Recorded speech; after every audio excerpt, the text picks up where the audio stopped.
Takže také jednoduché teda intro do nášho života. A ideme na to teda. Dobre? Manželstvo Luterovcov. Som zvedavý, čo na to poviete. Sú to veľmi zaujímavé veci, sú to veľmi aj vtipné veci. A veľa sa z nich manželstva vieme dozvedieť do dnešných manželstiev. Tak my to máme napísané, lebo kvôli tomu, že máme veľmi veľa rôznych citátov. Takže ich budeme častokrát aj citovať, tak kvôli tomu to chceme mať aj pred sebou. A Martin Luther svojho času povedal, neexistuje vzťah ani spoločenstvo, ani družná skupina, ktoré by boli príjemnejšie a príťažlivejšie, ako je dobré manželstvo. Hovorí, že nie je nič lepšie, ako je dobré manželstvo. To bol taký Lutherov a týmto chcem začať, že ak je dobré manželstvo, nedá sa tomu nič vyrovnať. Je to niečo veľmi vzácne. Tým hovorí Martin Luther. A čo je zaujímavý výrok, lebo keď sa pozrieme na ich manželstvo, Martina a Kataríny, tak to bolo veľmi špecifické a unikátne manželstvo. My sme kvôli tomu preštudovali dosť veľa kníh a materiálov, aby sme trošku tak sa ponorili do ich vzťahu. A budeme teda niekoľko citátov, hneď začnem tým, že jednej knihe, ktorá sa volá, že Prekvapujúce manželstva, ktorá mapuje rôzne manželstva známych osobností kresťanského života, tak je napísané o Luterovcoch toto. Ona mala podrezaný jazyk. On mal výbušnú povahu. Bol náladový a trpel depresiami. Tak si predstavte tú kombináciu manželstva. Podrezaný jazyk a náladový a výbušný chlap. Akože hneď to vyrába svoju dynamiku. A to manželstvo bolo naozaj dynamické. Určite nie iba, že pokojné a ideálne. Tam bolo veselo. A Luther, on často, jeho výroky hovorí, taký glosátor bol. On často vtipkoval. Tak napríklad. V domácich záležitostiach sa podriadujem Katke. Inak ma vedie Duch Svätý. Doma Katka, ale inak Duch Svätý. Alebo zase iný provokačný výrok, keď Luther svojho času povedal. A ak by som sa mal znovu oženiť, vytesal by som si poslušnú ženu z kameňa. No lebo jeho manželka bola, to nebola iba taká doma sediaca pani. To bolo dynamické ženia. A čo sa môžeme teda z ich manželstva teda naučiť? Najprv len si povedzme to, že Luther sa narodil 10. novembra listopadu 1483, zomrel 18. februára, alebo teda února 1546 ako 63-ročný. Katarína von Bora sa narodila 29. ledna 1499 a zomrela 20. decembra prosinca 1552 ako 53-ročná. Rozdiel medzi nimi vekový bol 16 rokov. Hej? Čiže to len tak možno pre zaujímavosť. 16-ročný rozdiel. Teda, keď začalo hnutie reformácie, Luther prvé roky žil v celibáte. To znamená, že Luther nejakým spôsobom neuvažoval nad tým, že vstúpi do manželstva. To nebola nejaká keby jeho taká programová myšlienka, že chce vstúpiť do manželstva. Aj keď stúpenci reformácie okolo neho hovorili, že bolo by dobre urobiť také rozhodnutie, ale on nejakým spôsobom neplánoval. Ešte v roku 1524, čiže 7 rokov po celom takom spustení procesu reformácie, povedal takému svojmu dôverníkovi, sa volal Spalatín, hovorí, že ja cítim telo aj pohlavie, lebo nie som z dreva ani z kameňa, ale manželstvo asi nie, asi to nie je cesta pre mňa. A on bol vedený z kláštora, mali také pravidlo, ako rozprávať so ženami. A kláštorné pravidlo bolo veľmi jednoduché. Málo a stručne. Hej. Málo a stručne. To bolo pravidlo, s ktorým Luther teda nejakým spôsobom mal ho v hlave zafixované z kláštora. No a poďalšie, keď už mal okolo 40-ky. A v tom čase 40-ročný chlap, to je niečo úplne iné ako dneska. Hej, to už bol oveľa starší, dôstojný pán. A pre stredovekú dobu to už nebola nejaký čas ako keby na ženenie. No, ale ten život sa vyvíjal trochu inak. A Luther, kým sa rozbehlo celé dielo reformácie, tak prežíval všelijaké zápasy, aj on politické, boli rôzne boje, náboženské. A on sám zápasil vnútorne, proste niesol veľkú ťažobu celého reformačného hnutia. Začalo sa to v ňom meniť. Tie jeho myšlienky sa začali meniť. A postupne ako keby smeroval k tomu, že možno to manželstvo že možno by mal vstúpiť do manželstva, že mal by zmeniť ten svoj názor. A Luther si vymyslel alebo nastavil niekoľko dôvodov, prečo dobre vstúpiť do manželstva, alebo prečo teda zmenil svoj pohľad. Napríklad, aby potešil svojho otca, aby mu dal vnúčata, aby podraždil pápeža, aby rozosmial anielov, aby rozplakal diabla a aby spečatil svoje svedectvo. Hej. 6 dôvodov, prečo vstúpiť do manželstva. Hej, že kto vie, či my by sme tam našli nejaké svoje. No a zároveň, keď začal na týmto oveľa viac rozmýšľať, tak ten jeho prvý pohľad nebol na Katarínu. Jemu sa páčila iná mníška, teda bývalá mníška. Volala sa Eva Schönfeldová, ktorá bola v podstate kláštorná spolusestra Kataríny von Bora. Čiže on pokukoval trošku po inej, ale to nevyšlo. Na scénu prišla Katarína. Za veľkými mužmi stoja častokrát veľké ženy, aj keď ich ani okolie, ani dejiny tak nevnímajú. A takisto aj Katarína bola veľká žena. A bola veľmi výnimočná, aj keď mala veľmi ťažký start do života. A myslím si, že ona veľmi intenzívne prežívala Božie slovo, ktoré na začiatku vôbec nepoznala, ktoré povedal Pán Ježiš predtým, ako odišiel do neba. Ja som s vami po všetky dni až do konca sveta. Katarína podľa mňa tieto slova žila. Ona vnímala, musela cítiť Božiu prítomnosť a Božiu podporu, pretože aj keď sa narodila do šľachtickej rodiny, a nezažila veľa lásky a veľa prijatia. Veľmi skoro jej zomrela mama a keď sa otec druhýkrát oženil, tak Katarína skončila v kláštore. Nevieme presne, koľko mala rokov, lebo tu sa prameni rozchádzajú. Niektorí hovoria, že mala 4 až 5 rokov, niektorí povedia, že mala 10, ale to je jedno, či 4-5 ročné dieťa alebo 10-ročné dieťa, keď príde o matku, potrebuje prijatie, potrebuje lásku a potrebuje podporu. A jej sa namiesto toho dostalo odstrčenia. Odložili ju do kláštora. Z jednej strany sa jej tam dostalo dobrého vzdelania. Získala tam veľa múdrosti, poznanie hudby, ale Katarína mala nespokojné srdce. Ona nebola typ ženy, ktorá by bola spokojná kdesi v kláštore a modlila sa. A Katarína mala veľkého ducha. Katarína bola cieľavedomá žena a dokážem si predstaviť, že určite šokovala ľudí vo vtedajšej dobe, pretože za mňa preskočila svoju dobu niekoľko storočí dopredu. A tak, keď sa ku Kataríne dostali Lutherové spisy, keď ich mala možnosť študovať a poznávať, tak vlastne Katarína si uvedomila, že to, čo ona tam žije, nedáva žiaden zmysel. Lebo ak nemá si spásu získať tým, že je zavretá v kláštore, že sa modlí, že študuje Božie slovo a že je poslušná, tak na čo tam vlastne ona trávi svoj čas? Keď sa dozvedela z Lutherových spisov, že sme spasení z Božej milosti, že sa Pán Ježiš za nás obetoval, že nám ukázal svoju lásku, tak ona sa rozhodla, že ona tam nebude ani o kúsok dlhšie, ako musí.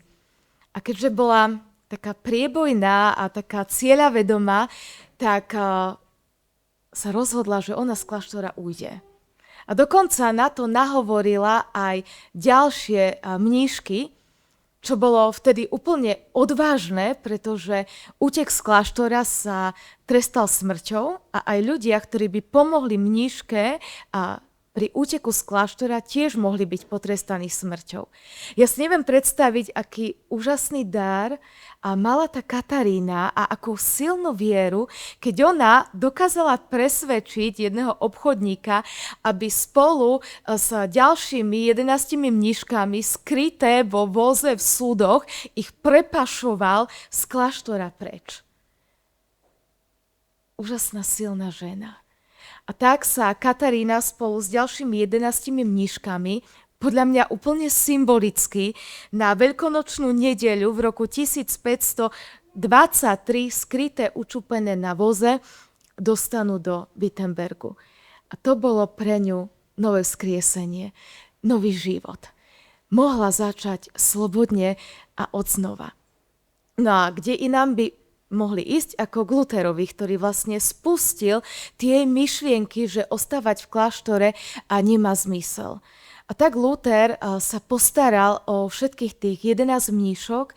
Pre každú jednu musel nájsť nejaké miesto, pretože žena vo vtedajšej dobe nemohla ostať sama. Musela byť pod správou a pod dozorom muža. Buď otca, alebo brata, alebo niekde zamestnaná ako slúžka. A tak sa Luther snažil nájsť domov všetkým mníškam. Niektoré sa vrátili k svojim rodinám, ale Katarínu prijať nechceli. A tak jej našiel miesto a tam opäť vnímam tú Božiu prítomnosť, že Pán Boh bol pri nej v rodine, ktorá bola najbohatšia rodina vo Wittenbergu u Kranacha. Kranacha by sme mohli nazvať, že to bol taký veľkopodnikateľ a vtedajšej doby, okrem iného bol potom aj Lutherov dvorný maliar a jeho domácnosť bola najbohatšia vo Wittenbergu. A tak Katarína dostala z môjho pohľadu najlepšie miesto, aké mohla. Bola slúžkou v bohatej domácnosti. A tým, že bola vnímavá, že vnímala, ako sa tam žije, ako sa hospodári s peniazmi, ako sa prideľujú úlohy slúžkam, ako sa rozhoduje a vedie domácnosti, tak zrazu Katarína získala úžasnú školu života a školu charakteru. A veľmi veľa sa v tejto domácnosti Katarína naučila, čo potom preniesla aj do svojej rodiny, do svojho manželstva a do vedenia svojej vlastnej domácnosti. A Katarína sa tiež zaľúbila. A nebol to však Martin Luther, do ktorého sa zaľúbila. Bol to študent Hieronym, ktorý študoval vo Wittenbergu a pochádzal z Norimbergu. A rozhodol sa, že pôjde domov k rodičom vypýtať si požehnanie, aby si mohol Katarínu zobrať za manželku. Keď však rodičom povedal, že si chce zobrať chudobnú šľachtičnu, ktorú vlastná rodina, keď ušla z kláštora, neprijala a že táto Katarína robí služku u niekoho v domácnosti, tak rodičia povedali, že takúto nevestu my nechceme. A Hieronym sa nikdy už do Wittenbergu nevrátil, oženil sa s niekým iným a Kataríne to zlomilo srdce.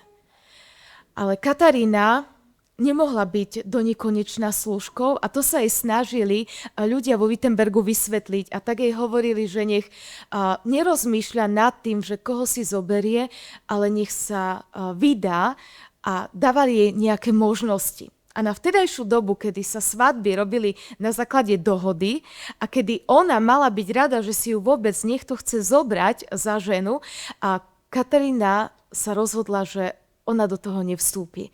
A keď jej povedali, že si má zobrať Lutherovho kolegu Gaspara Graca, tak ona povedala toto.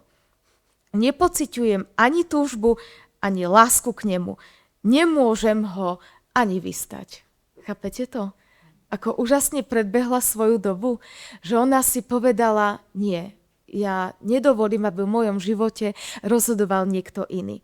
A keď už z nej boli všetci zúfali a keď sa jej snažili vysvetliť, že teda nemôže ostať sama, ale že sa musí vydať, tak za ňou poslali ďalšieho Lutherovho kolegu, Nikola Amsdorfa, a ten jej hovoril, že musí sa vydať. A ona zo srandy povedala toto. Ak by bolo možné, vôľa Božia, tak by som si zobrala len doktora Martinusa alebo pána Amsdorfa, čiže toho Lutherovho kolegu, ktorý za ňou prišiel. Ale ona vraj tieto mená povedala len tak zo srandy a nadľahčenie, pretože obidvaja boli po 40-ke a ako sme už počuli, v takomto veku sa vtedy muži už neženili. Ale Luther sa tejto Kataríninej myšlienky, že by si ho bola ochotná zobrať za muža a chytil. Začal prehodnocovať to svoje myslenie aj postoj k manželstvu a začal vnímať, že v Kataríne je evidentne veľký potenciál.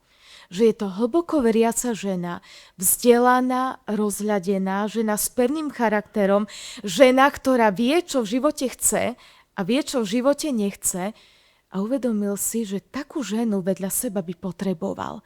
Ženu s názorom, ženu, ktorá je prakticky skúsená a on nej vybádal veľký charakter, silu vôle a potom život dokázal, že sa Martin Luther nemýlil.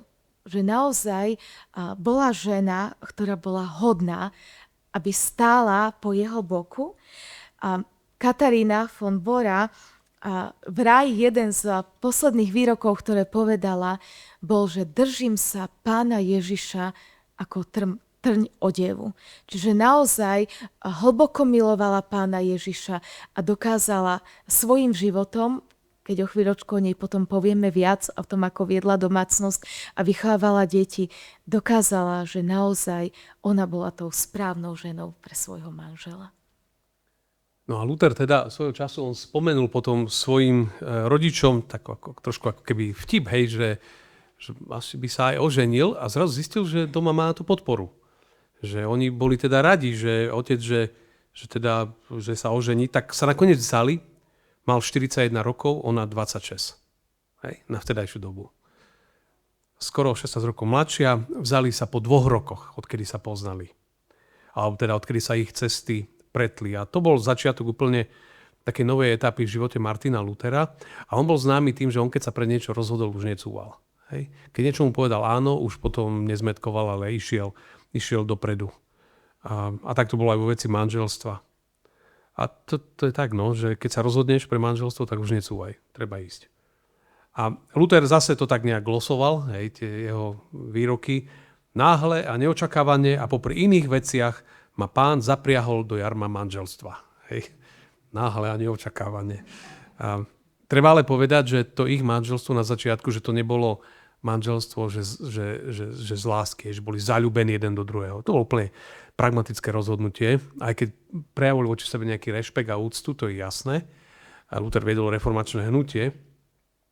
Ale nebola to zmyselná láska alebo nejaká žiadostivosť, ale by jednoducho svojím činom potvrdil to, čo učil. Hej, on rozprával veľa o manželstve a bral to aj ako povinnosť, úlohu. O nej sa hovorí, že tak trošku to si liečila svoju nešťastnú lásku aj tým, hej, že sa sklamala vo vzťahu. A Luther tiež mal ešte aj, okrem toho niektorí hovorili, že on to tak chápal, že môže sa stať, že do roka zomrie, no a tak síce by bola vdova, ale mala by aspoň spoločenský status. Hej, lepší, ako keby bola sama, teda bez manželstva. To, čo treba povedať, že postupne si to tak nejak racionálne zvážili a treba povedať, že v tých časoch vôbec neboli jednoduché časy na svadby. Sedliacké povstania, hľadal ho pápež, nenávideli ho sedliaci, prenasledovali náboženskí fanatici.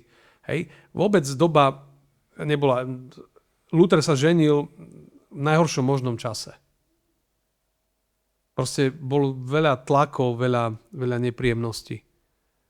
Ale to nebol pre ňoho, keď sa preto rozhodol, tak išiel do toho. A to je pekný obraz, hej, že ľudia dneska rozmýšľajú, doba je ťažká, radšej buďme takto, hej, nevstupme do manželstva.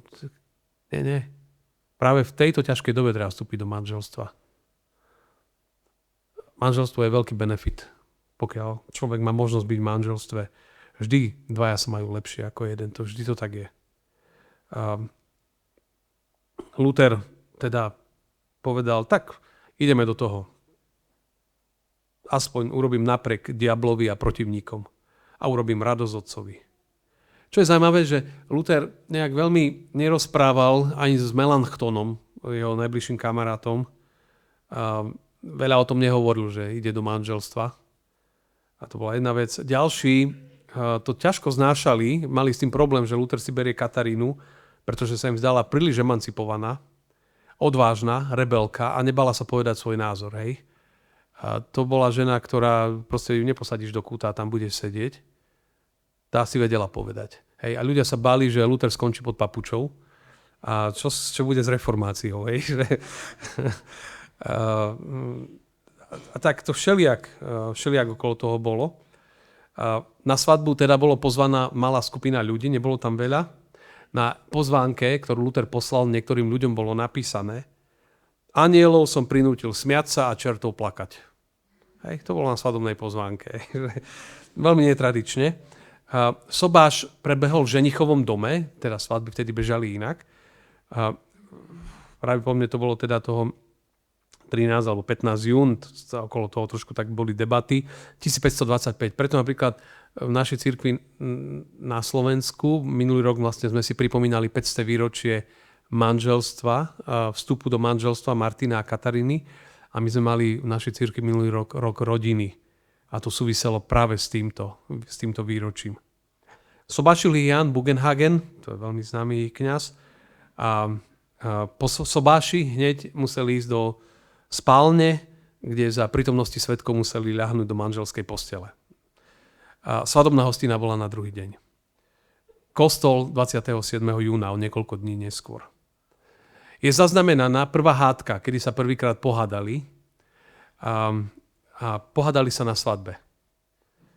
A pohádali sa, keď arcibiskup Albrecht z Mainzu daroval im 20 zlatých. A to bolo v podstate niečo také ako Lutherov dvojmesačný plat. Lenže Albrecht bol Lutherov nepriateľ. A Luther nechcel mať nič dočinenia s jeho pre neho špinavými peniazmi. Pretože Albrecht bol ten, ktorý umožnil predávanie odpustkov. Čiže Luther, to spustilo Lutherových 95 téz. No lenže, ako už Olinka spomínala, Katarína tie 2 roky bola u Kranachovcov a ona veľmi rýchle, veľmi učenlivá a pochopila, že peniaze sú dôležité takisto pre manželstvo a vedela, že proste sa berú síce, ale Luther je v mínuse 100 zlatých už hneď. Hej, čiže on mal dlh. Hej. A ona verila teda, že tých 20 zlatých jednoducho musia prijať ako dar od Pána. Bez ohľadu na to, od koho tie peniaze išli. Tak, kto vyhral hádku? Prvú? Luther či Martin či Katka? Áno. Luther cúvol. Ale boli situácie v manželstve, kedy aj Luther si dupol a o tom povieme neskôr. Hej, ale prvú hádku, obrazne povedané, prehral. Ona vedela, že tie peniaze jednoducho budú potrebovať. Mali aj medové týždne. Luther vtedy sa venoval primárne manželke. Vybavoval to najnutnejšie, tak hovoria historické záznamy. Medové týždne, alebo teda honeymoon po dnešnom, nazval týždne boskov. Týždne boskov. A že vraj roky na to spomínal, že aké dobre to bolo. Čiže ja tiež, keď robíme u nás sobašné prípravy mladých veriacich ľudí, keď už nestoja predo mnou, že rodiny s deťmi, alebo tí, ktorí žijú spolu už nejaký čas, tak moja otázka je hneď pre mladých, že my musíte obrazne povedané ukázať zabukovaný nejaký hotel alebo kam idete hneď na svadobnú cestu. A že neexistuje, že tak o pol roka pôjdeme alebo o 3 mesiace. V sobotu je svadba, v pondelok idete na svadobnú. Inak vás nezosobášim. Lebo viem, že to je veľmi dôležité pre manželstvo. Čiže ak sú to 2 mladí veriaci ľudia, ktorí majú začať žiť spolu, okamžite treba ísť na svadobnú cestu, nenaťahovať to. Hej, to je taký, čo sa môžeme naučiť z tohto. Schilling, jeden z historikov, zachytáva Lutherové myšlienky. Prvý rok manželstva. V prvom roku manželstva máva človek zvláštne myšlienky. Keď sedí za stolom, tak si pomyslí. Predtým si bol sám. Teraz ste však 2. V posteli, keď sa zobudí, vidí vedľa seba ležať pár vrkočov, ktoré tam predtým nevidel. Hej, nevydával. Hej, že on to tak komentoval. Čo bolo dôležité. Telesný život alebo sexuálny život Luther mimo manželstva považoval za hriech a hovorí, štát a cirkev by to mali trestať. Hej, to boli tak nejaké jeho myšlienky. Vieme však, že Luther, keď sa oženil a začali žiť spolu ako muž a žena, tak i viacerí hovoria, že Lutherov život sa dosť stabilizoval. Hej, že sa ukľudnil chlap. Hej, že takýho burlivý cholerický život, že proste sa dorovnal. Hej, že proste to manželstvo mu veľmi, veľmi prospelo, že sa stal takým vyrovnaným. A vraj sa traduje jeden výrok, to je dôležitá rada. 2-krát týdne ze svou paní oddávej se milování.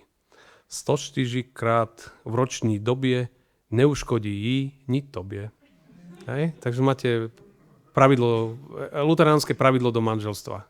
2-krát týdne ze svou paní oddávej se milování. Bodka. Hej? Čiže to je tiež dôležité vedieť. Na druhej strane, v manželstve Luther bol taký, že sa tak upokojil, ale práve manželstvo mu dalo silu na vonok. Čiže navonok bol ešte taký bojovejší, to je zaujímavé. Erasmus, a to bol jeho teologický protivník z druhej strany, hovoril, tiež to tak nejak komentoval, dúfal som, že žena Luthera umierni. Hej. On však proti všetkým očakávaniam zverejnil proti mne síce dôkladne vypracovanú, ale takú zlovoľnú a nenavistnú knihu, ako doteraz ešte nikdy.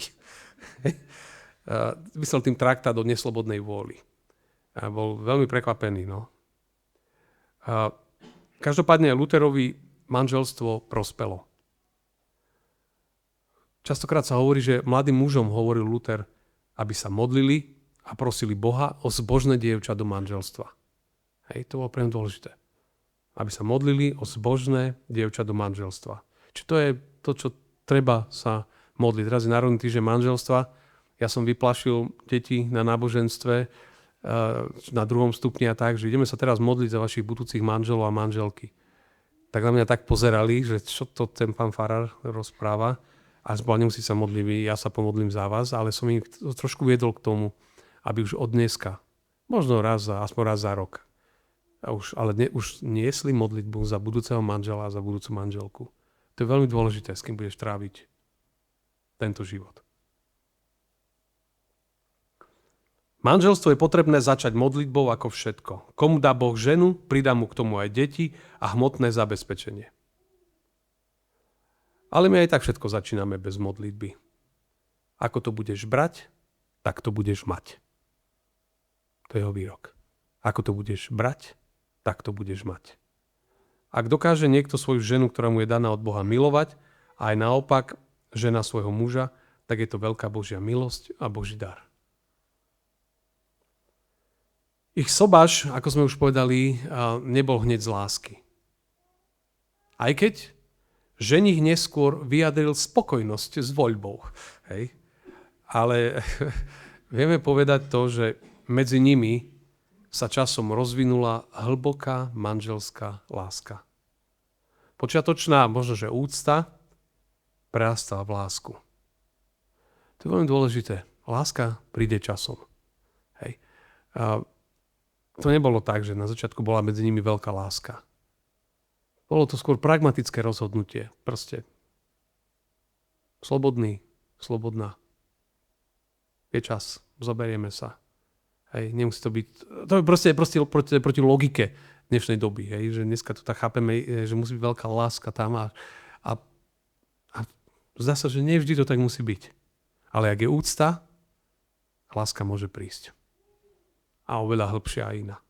Tak to bolo zaujímavé. Luther, keď často cestoval, tak veľmi rád svojej manželke písal z tých ciest. A tie tituly, listy, hej. Do rúk a k nohám mojej milej domácej pane. Svetej starostlivej žene. Môjmu srdcu milej domácej pane. Najsvetejšej pani doktorovej. Viete, že ako ju oslovoval. Že veľmi si vážil svoju manželku. A tie listy svedčia o tom, že bola pre neho dôležitá. A on si to aj sám uvedomoval. Ďalší citát. Pred svadbou mi nikto celý rok neustlal. Slama začala od môjho potu hniť. Hej. Čiže takto on pozeral na svoj dom, hej, že proste posteľ to hnilo. Tam bola slama vtedy. No, že mi rozumiete ešte niektoré slovenské slova, ale že proste to tak bolo. Ženbou sa to zmenilo a jednoducho začali sa veci meniť. Žena ho dala do poriadku. Tak to treba povedať. Keby sa Luther neoženil, zomrel veľa skôr, podľa mňa. Hej, proste on by sa upracoval na smrť. Zomrel by ako humusak, hej, ochorel by na niečo.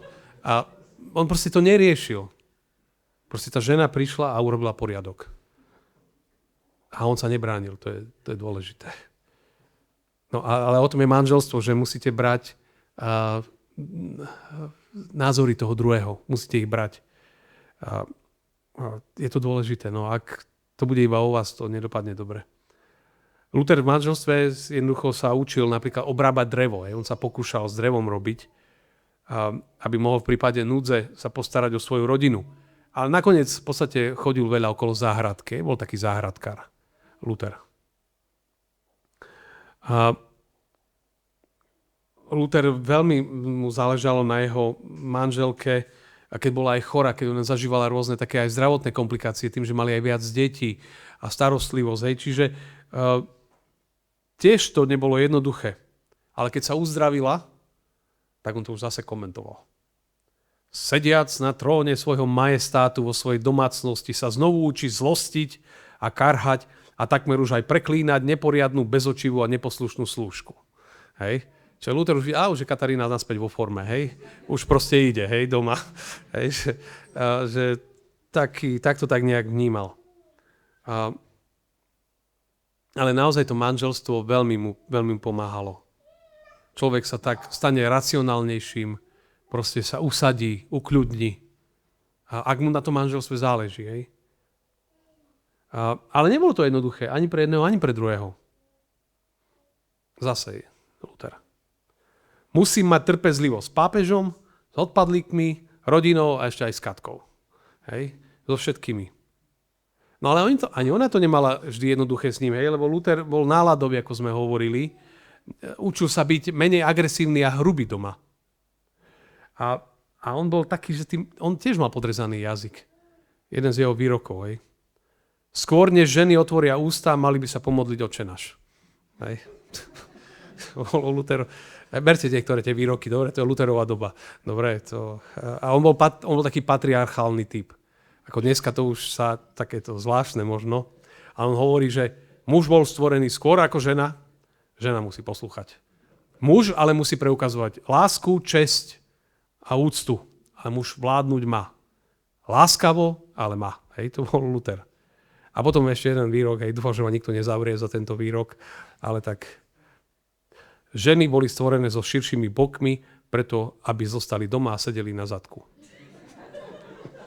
To v dnešnej dobe je to nejako nemysliteľné, ale hej, že to boli tie jeho hlášky niektoré. A ona chcela sedieť nie na zadku, ale pri ňom, blízko. Lenže u nich častokrát bolo veľmi veľa ľudí a rôzne situácie, tak musela sedieť na konci stola. Hej, takto sedel vpredu Luther, vpredu fanklub a vzadu manželka. A musela bojovať s tým, že sa jej zdalo, že niekedy študenti a ľudia, ktorí u nich boli, to o tom za chvíľu Olinka povie, že sú bližší jemu ako ona. Hej. Niekedy musela s tým bojovať, s tým pocitom, že tá služba Bohu a neviem čo všetko, že je mu prednejšia ako ona. Luther hovoril, že manželstvo ale nie je zábava. Na manželstve sa musí pracovať. Za manželstvo sa treba modliť. Hovorí, je ľahké získať ženu, ale ťažké ju milovať a byť jej verným. Jednota tela nestačí, je nutná aj súhra vkusu a charakteru. To sa však nedá získať zo dňa na deň. Hej? To chce prax, to chce čas, to chce vytrvalosť. A oni mali aj trošku iné biorytmy. Luther, keď prišiel po celom dni, kde učil a tak ďalej domov, tak chcel mať pokoj. Ona celý deň s deťmi a večer chcela byť s ním. Hej? Proste narážali na seba, čo je prirodzené. A museli znovu tak zladzovať svoje cesty. Luther občas tak rýpal do Kataríny, ona sa starala o domácnosť o všetko a hovorí, hej, že pomaly čítaš Bibliu. Dúfam, že do Veľkej noci ju dočítaš. Hej. Ale keď pochopíme, čo všetko aj ona mala na starosti, o čo všetko sa musela starať, tak to sa nečudujeme. Každopádne, manželstvo je škola charakteru. Jeden z ďalších výrokov. Manželstvo je škola charakteru. Ale Luther povedal, manželka je tvoj najbližší blížny. Manželka je tvoj najbližší blížny. Tak, poďme sa pozrieť ďalej do ich manželstva. Mne sa páči, keď som bola vo Wittenbergu, som tam videla sopku Kataríny, asi v takejto polohe, ktorí ste boli vo Wittenbergu, alebo možno ste videli nejaký dokument. A tak to je a okolo nej je rám. Hej, a tá socha hovorí, že vlastne ona vykročila z rámca vtedajšej doby. Vykročila z rámca vtedajšej doby. Prečo? Pretože Peterson o nej povedal, že bola záhradnička, kuchárka, ošetrovateľka, chovateľka dobytka, mali 8 ošípaných, 5 kráv, 9 teliat, sliepky, husy, bola k tomu ešte účtovnička, skladníčka a viedla rodinný pivovar. Medzi tým ešte potom nakupovala rôzne ďalšie pozemky, sady a ďalšie majetky. A Pán Boh sa o nich staral.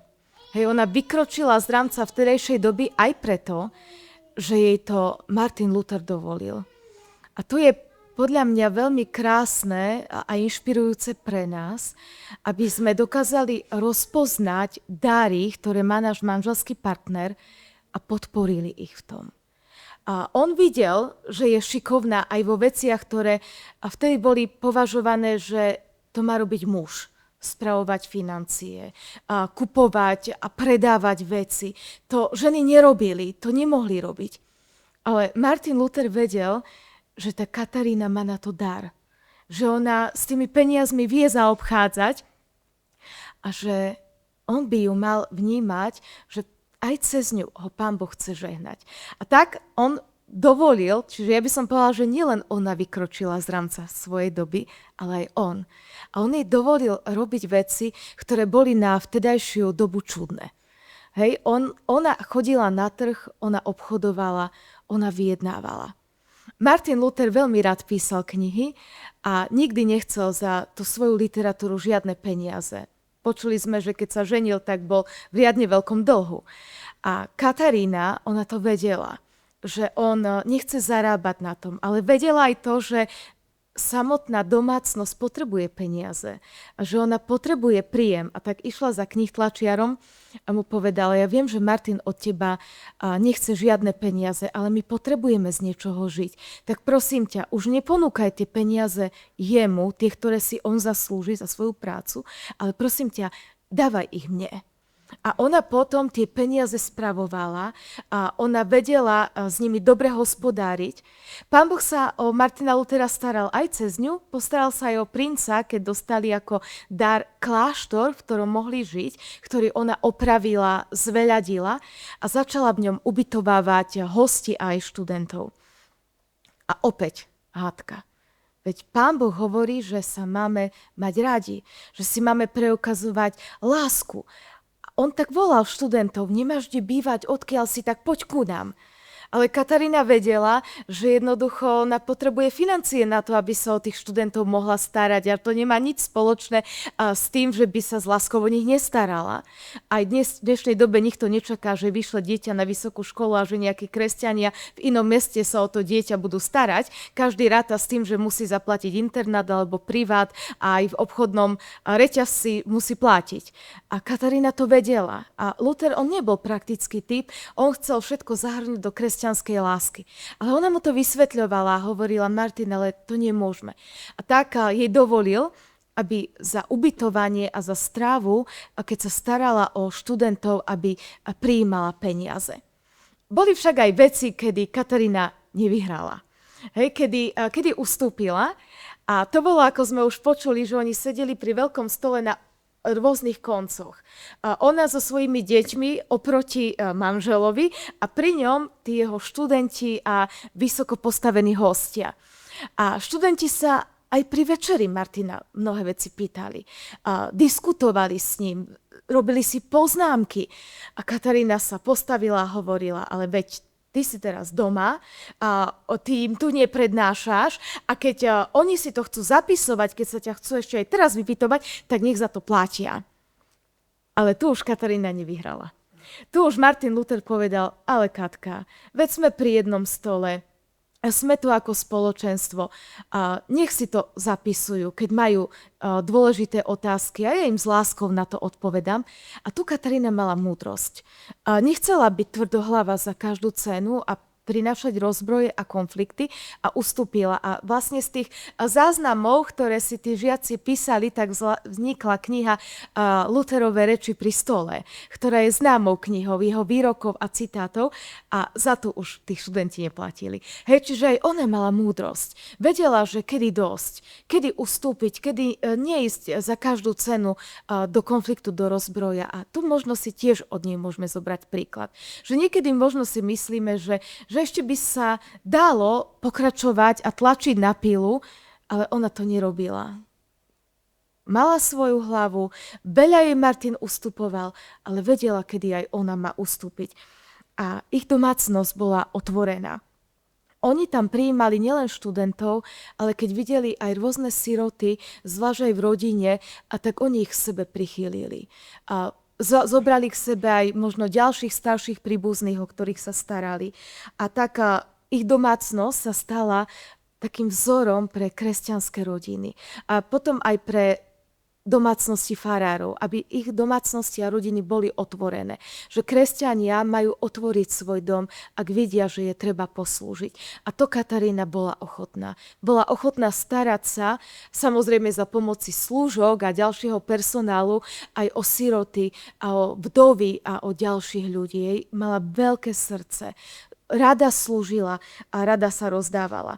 A ich dom bol naozaj otvorený a raz sa u nich chcel ubytovať jeden významný človek a oni ho tak odhovárali, že vieš čo, dobre si to premyslí, pretože ten Lutherov dom a tá jeho rodina je zvláštna, to je taká veľká zmeska a detí pobehujúcich po dome, sirvot a vdov, no neviem, či tam nájdeš to, čo potrebuješ a porozmýšľaj. A naozaj bolo to tak, že Katarína mala stále priemerne okolo 40 ľudí vo svojej rodine, vo svojej domácnosti, o ktorých sa starala. A Martin Luther to vnímal z láskou. Volal ju, že moje rebro, alebo moja reťaz, lebo si uvedomoval, že je s láskou k nej pripútaný a že ona chráni jeho srdce ako rebra a chránia srdce. A naozaj veľmi, veľmi ju ocenil. Aj keď jej dovolil, aby v domácnosti a v rodine bola ona tá dominantná. On bol taký snílko. On bol filozof, on bol mysliteľ, on bol vedec. A vedel, že ju obdaroval Pán Boh praktickým životom. A tak jej to dovolil. Dovolil, aby ona viedla tú rodinu, ako sme už aj počuli, že mňa vedie Duch Svätý. Vtedy, keď filozofujem, vtedy, keď vediem vysokú teológiu, ale doma sa rád podriadím Katke, lebo vnímal, že Pán Boh ju obdaril, aby ho doplňala. A nebrali to, že medzi sebou musia bojovať a súperiť, ale že sa doplňajú. A ja som počula taký výrok a myslím si, že na nich veľmi platí, že neexistuje dokonalý človek, ale môže existovať dokonalý pár. A oni z môjho pohľadu boli dokonalý pár. Že tam, kde jednému niečo chýbalo, tak ten druhý to vyvážil a brali to, že sú spolu silní. A to je podľa mňa krásne jedno ďalšie poučenie z ich života, že my ako manželia, my nebojujeme proti sebe, ale my sa doplňame a môžeme vytvárať, aj keď ako jednotlivci nie sme dokonali, ale ako manželia môžeme vytvárať dokonalé páry. Lebo tak nás Pán Boh stvoril, aby sme sa navzájom doplňali a brali jeden druhého ako veľký dar.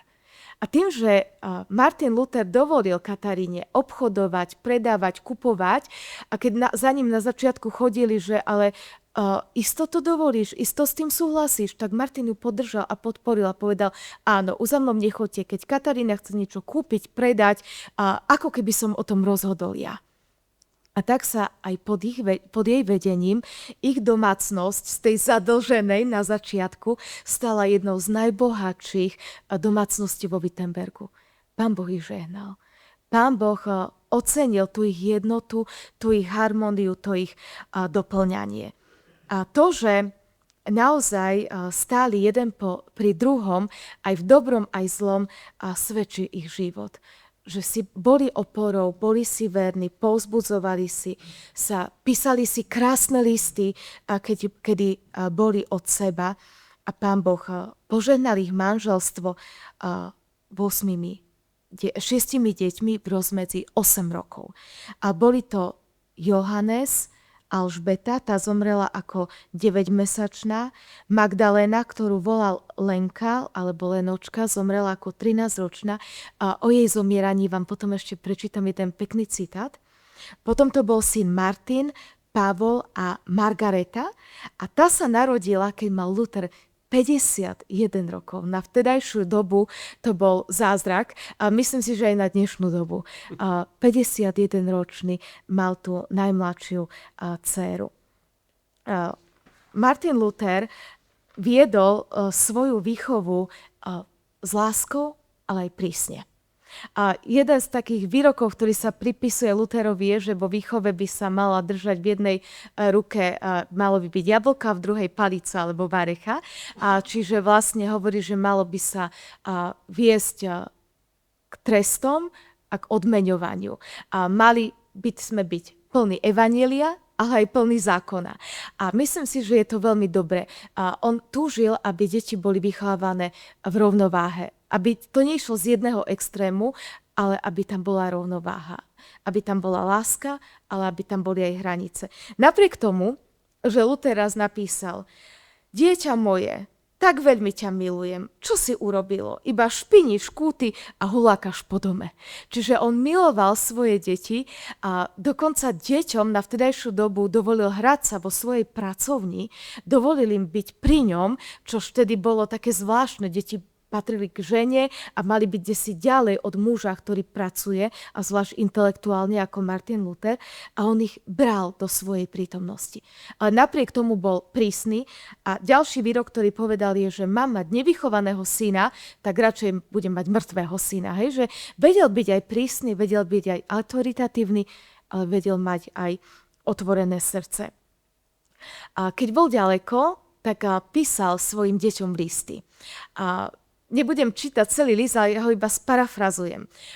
Píše svojmu synovi asi v takom zmysle, že som tu na návšteve a je tu krásna záhrada. A sú tu krásne zlaté stromy so zlatými jablčkami, hruštičkami. Deti tu hľajú, pískajú na zlatých a striborných píšťalkách a tak krásne vykreslil nádherné miesto a hovorí, pýtal som sa, či by sa aj môj syn so svojimi kamarátmi mohol prísť hrať na toto miesto. A dostal som odpoveď, že keď bude poslúchať, keď bude dobrý, tak môže prísť. No tak, môj pekný, poslúchaj mamu a buď dobrý aj ty, aj tvoji kamaráti. Že on takto povzbudzoval a motivoval deti k poslušnosti, že dokázal aj takto sa znížiť, bol skvelý pedagóg a motivovať deti, aby naozaj poslúchali rodičov a snažili sa byť dobre. A vrátim sa ešte k tej jeho 13-ročnej dcére, ktorá zomierala, k tej dcére Magdaléne. Je zapísaný rozhovor tesne pred ich smrťou. Magdalénočka, dcerenka moja, rada by si tu ostala pri mne, pri svojom ockovi. A rada pôjdeš aj k onomu ockovi. A chora odpovedala, áno, milý otče, ak si Boh želá. A on na to, dobre, moja milovaná dcerenka. Čiže on tak pripravoval tú svoju dceru na večnosť, uisťoval sa o tom, že má istotu večného života, že sa nemusí bať smrti. Ale napriek tomu, keď zomrel, jej stratu veľmi ťažko niesol a dokonca je známe z jeho listov, že ešte aj 3 roky potom, ako ona zomrela, na ňu spomínal. Písal o tom, že mu veľmi chýba a že na ňu nedokáže zabudnúť. Čiže ten veľký, silný, hlboko veriaci človek bol aj veľmi milujúci otec, s citlivým srdcom a s veľkou láskou k svojim deťom. A u Luthera vládlo aj to pravidlo, že ďalšia vec, ktorej vykročil z rámca svojej doby, bol, že chcel, aby aj jeho dcéra bola vzdelaná. Že vtedy dievčatá nechodili do školy, nemali vysoké vzdelanie, iba synovia sa podporovali vo veľkom vzdelaní, ale on trval na tom, že on chce, aby aj dievčatá mali rovnocennú výchovu.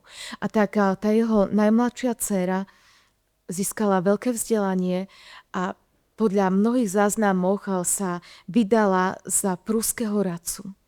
Založila si krásnu rodinu, kde mala 9 detí, ale takto jej Martin Luther doprial vzdelanie, že bola vysoko vzdelaná. V čom znovu vykročil Martin Luther zo svojej doby, bolo to, že uviedol Katarínu ako univerzálnu dedičku svojho majetku a jedinú poručníčku a vychovateľku svojich detí. A nebolo to vtedy reálne, lebo ona mala mať nad sebou dozor muža. A to Martin Luther toto neurobil. On vedel, že tá, ktorá ich domácnosť z dlhu dostala na také vysoké postavenie, je Katarína a nikto iný by sa o ich deti nedokázal lepšie postarať ako ona. Pravdepodobne v niektorých záznamoch sa dozvedáme, že nebol dokonale dodržaný tento Lutherov požiadavok a že napriek tomu, že on ju určil ako jedinú univerzálnu dedičku a vychovávateľku pre svoje deti, tá doba sa nezaprela a boli ľudia, ktorí sa snažili Katarínu kontrolovať a mať dozor nad ňou. Ale Luther ju úžasne ocenil, že ona je dokonalou ženou a úžasnou matkou pre ich rodinu. Čo si môžeme zobrať aj z ich rodiny? Že napriek tomu, že Martin Luther bol prísny, našiel si na deti čas. Rád s nimi trávil čas, spieval, skladal piesne a veľmi veľa času trávil aj so svojimi deťmi. Sú známe Lutherové obrazy, ako hrá na lutne, deti sú vedľa neho a spievajú. A tu si môžeme zobrať príklad z ich rodiny. Trávme ako rodiny dosť času spolu. Nemyslíme len na okolie, na svoju službu, na svoje veľké poslanie, keď Luther, reformátor, si našiel čas na zábavu, na spev a na svoju rodinu. Nájdime si aj my. Môžeme povedať v závere, že mali pekné manželstvo, boli spolu okolo 21 rokov. Takže to bol ich život.